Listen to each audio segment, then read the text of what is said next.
Dear students, तो ये जो आपके किए थे मैंने बहुविकल्पीय के थे, बायोलॉजी के अति लघु। ये बहुत ही इंपॉर्टेंट है यूपी बोर्ड एग्जाम के लिए, जिससे आपको याद करने हैं। ठीक है, आपको डेली 2 या 3 याद करने हैं, जिससे आपको पूरे कंप्लीट याद हो जाएंगे।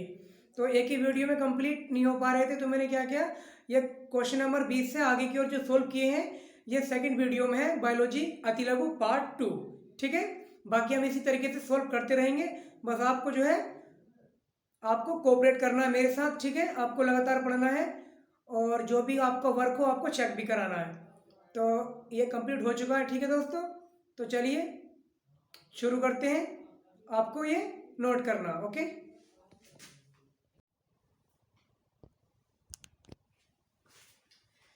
तो डियर स्टूडेंट, देखिए इधर आप, हम ये क्वेश्चन पढ़ के सुनाऊंगा आपको। ठीक है, तो यहाँ पे है CuSO4, जिसका नाम है कॉपर सल्फेट, में कौन सी अभिक्रिया होती है? जवाब अपघटन अभिक्रिया।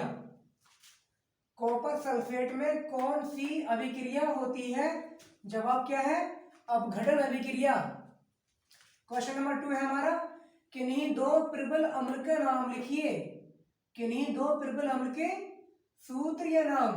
तो पहला है हमारा प्रबल अम्ल HCl, जिसका नाम है हाइड्रोक्लोरिक अम्ल, तथा HNO3, जिसका नाम है नाइट्रिक अम्ल।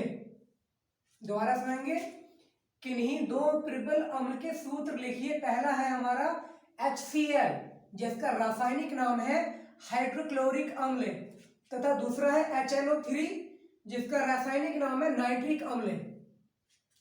ठीक है, तो ये फिर आ गया हमारा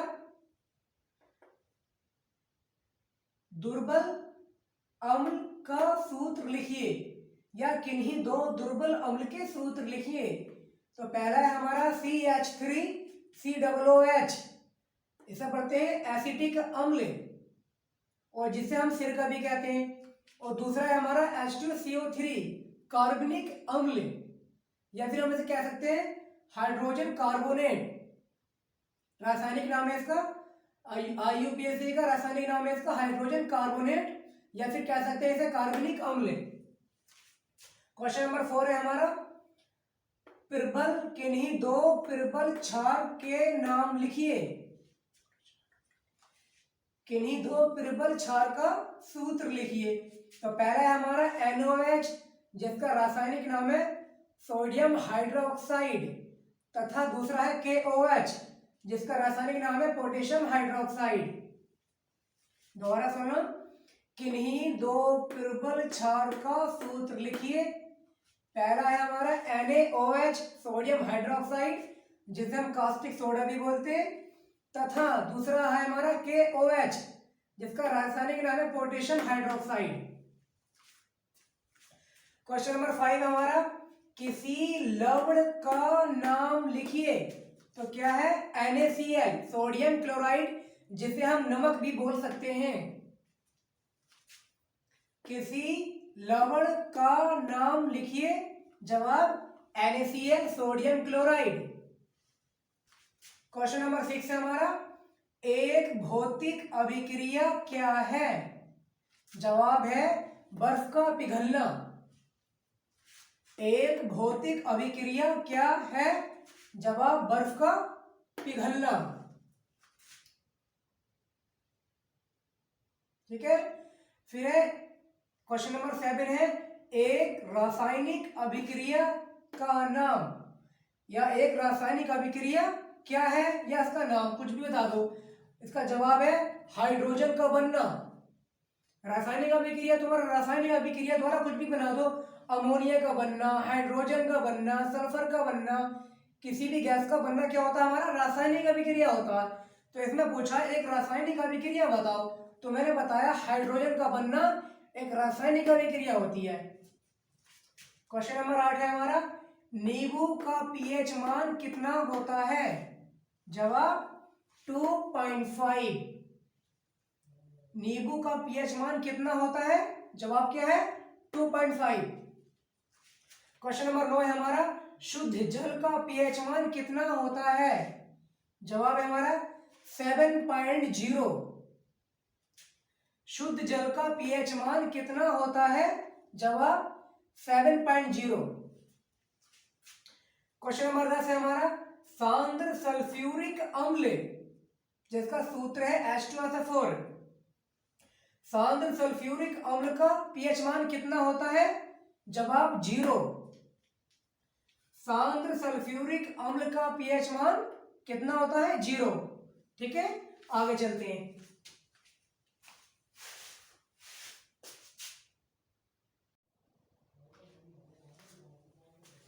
ठीक है फ्रेंड्स, तो ये क्वेश्चन कुछ इस तरीके से होगा हमारा। क्वेश्चन नंबर 11 है ये, सिरके का पीएच मान कितना होता है? जवाब है 4.0। ठीक है, सिरके का पीएच मान कितना होता है? जवाब 4.0। क्वेश्चन नंबर 12 है हमारा, टमाटर का पीएच मान कितना होता है? जवाब 4.1। टमाटर का पीएच मान कितना होता है? जवाब 4.1। दूध, क्वेश्चन नंबर 13, दूध का पीएच मान कितना होता है?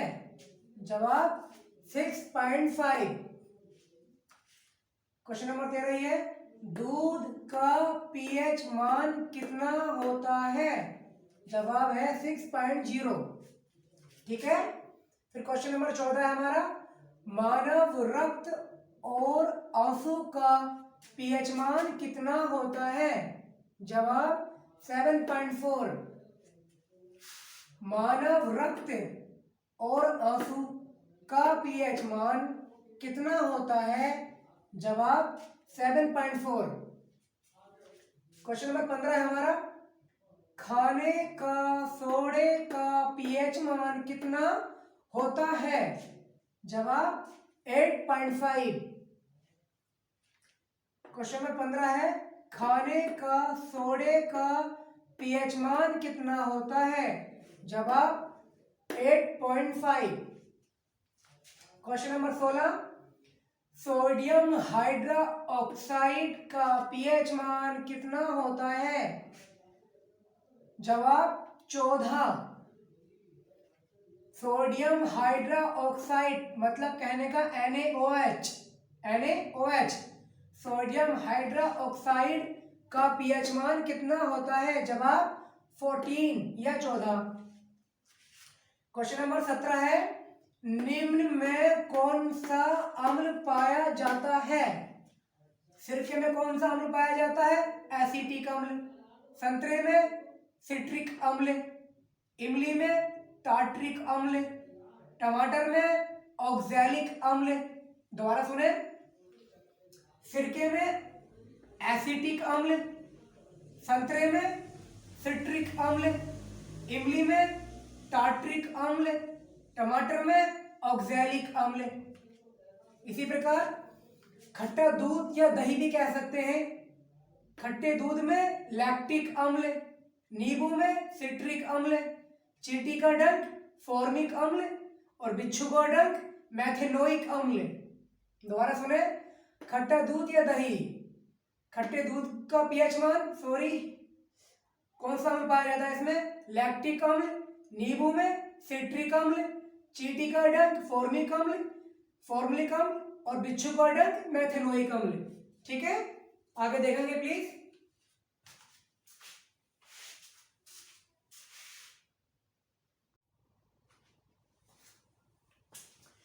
ओके फ्रेंड्स, तो ये हमारा क्वेश्चन नंबर 18 है।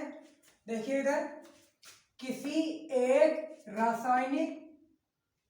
जो है या फिर किसी एक रासायनिक सूत्र लिखिए। ठीक है, जो ये नाम है इनमें से आपको जो है केवल एक रासायनिक सूत्र लिखना है।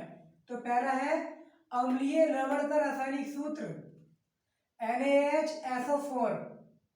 अम्लीय लवण का रासायनिक सूत्र NaHSO4।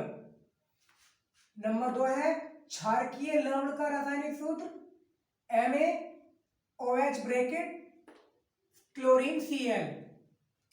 क्षारकीय लवण का रासायनिक सूत्र MaOH ब्रैकेट बंद और ये Cl।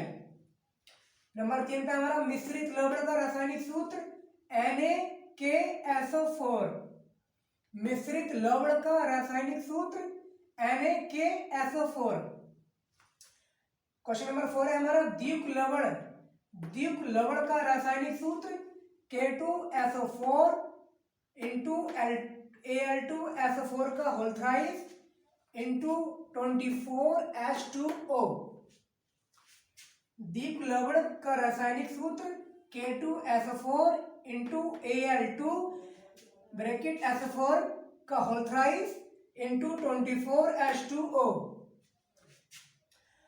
क्वेश्चन नंबर 5 है हमारा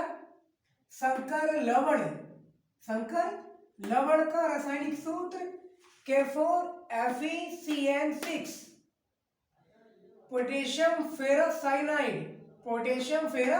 साइनाइड। ये बहुत ही जहरीला पदार्थ होता है, ferrous cyanide, potassium ferrous cyanide. Question number 19 है ब्रंजक चूर्ण पर तनु सल्फ्यूरिक अम्ल की अभिक्रिया से कौन सी गैस निकलती है? दोबारा सुनेंगे। ब्रंजक चूर्ण पर तनु सल्फ्यूरिक अम्ल की अभिक्रिया से कौन सी गैस निकलती है? जवाब क्लोरीन। क्वेश्चन नंबर 20 है जल को जीवाणु रहित बनाने के लिए उपयोगी पदार्थ कौन सा है? जल को जीवाणु रहित बनाने के लिए उपयोगी पदार्थ कौन सा है? जवाब ब्रंजक चूर्ण। क्या है हमारा जवाब?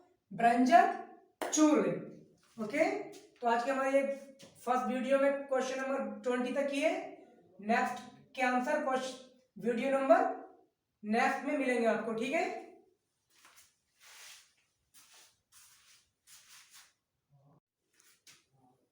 ओके फ्रेंड्स, तो हमने जो है आज की वीडियो में क्वेश्चन नंबर 20 तक सीखे हैं।